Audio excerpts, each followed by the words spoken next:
Bonjour, en cette octave de Pâques, nous continuons d'approfondir notre relation avec Dieu à travers sa parole qui nous est donnée. Aujourd'hui, nous finissons ce chapitre 11 de la Genèse avant d'entrer dans le chapitre 12, l'histoire des patriarches. Au verset 27 à 32 du chapitre 11, la généalogie des Sémites se détaille pour présenter la parenté d'Abraham, l'ancêtre du peuple élu. Terah a 3 fils, Abraham, Nahor et Haran. Abraham épousera Sarai, ce qui veut dire princesse. Nahor épousera Milka, qui est sa nièce, Milka qui veut dire reine. Et Haran aura Lot, qui deviendra l'ancêtre des peuples de l'Est de la mer Morte, les Moabites, que nous retrouverons au chapitre 12, verset 5 de la Genèse, et les Ammonites, que nous retrouverons au chapitre 19, verset 30. Et donc Haran a aussi Milka, ce qui veut dire reine, et comme je l'ai dit, celle-ci épousera son oncle Nahor. Ensemble, Nahor et Milka auront dans leur descendance, comme petite fille, Rebecca. Nous verrons cela en Genèse, au chapitre 24, verset 15. Le verset 30 donne une indication.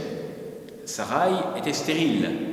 Cela prépare les récits de la foi d'Abraham en la promesse divine d'une nombreuse postérité.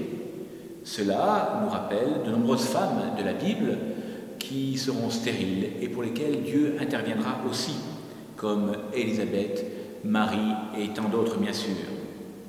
Au verset 31, Terah prend Abraham et Sarai, Lot son petit-fils, et part pour Canaan, mais en chemin s'arrête à Haran, ville située à peu près à 1000 km au nord de Our, qui est actuellement au sud de la Turquie. Aucune raison n'est donnée, mais les anciens textes orientaux connaissent de larges mouvements commerciaux et religieux entre Our et Haran durant les périodes troublées du 3e et 2e millénaire avant Jésus-Christ. Les traditions tardives exposeront des motifs religieux à ce déplacement, comme Judith au chapitre 5, versets 6 à 9. Our est placé ici chez les Chaldéens, comme aujourd'hui, je vous situe Haran au sud de la Turquie. En fait, les Chaldéens seront un peuple qui viendra bien plus tard, au moment où le rédacteur écrira ses récits. En fait, Our, au temps d'Abraham, est d'une civilisation extraordinaire. Cette civilisation qui remonte au 5e millénaire avant Jésus-Christ et qui fut très florissante jusqu'au 3e millénaire avant Jésus-Christ, mais qui est entrée au moment où Abraham était là, un petit peu en décadence. C'est la civilisation des Sumériens en basse Mésopotamie. Voilà, après ce prélude qu'est la Genèse du chapitre 1 au verset 11, nous enchaînons directement avec l'histoire d'Abraham.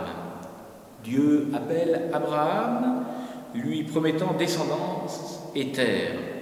Abraham doit donc répondre à ce qui n'est longtemps que pure promesse, en croyant Dieu sur parole, par une foi si dénuée de toute autre assurance qu'elle est prête à y sacrifier en Isaac le seul gage qui lui avait été tardivement donné d'une réalisation des promesses.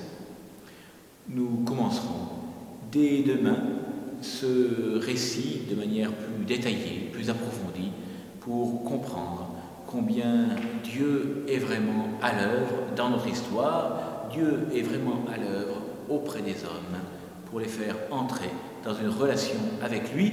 Cela a commencé avec Abraham, cela continue aujourd'hui avec nous. Bon courage, bonne journée, et je vous rappelle notre rendez-vous de mardi prochain à 18h où nous célébrerons en direct de Rocamadour la messe pour demander au Seigneur tout spécialement la fin de cette pandémie. Bon courage à vous, tenez-vous loin de tous ces virus et que nous puissions nous retrouver chaque jour, en tout cas, au moins par la prière. À très bientôt, bon courage.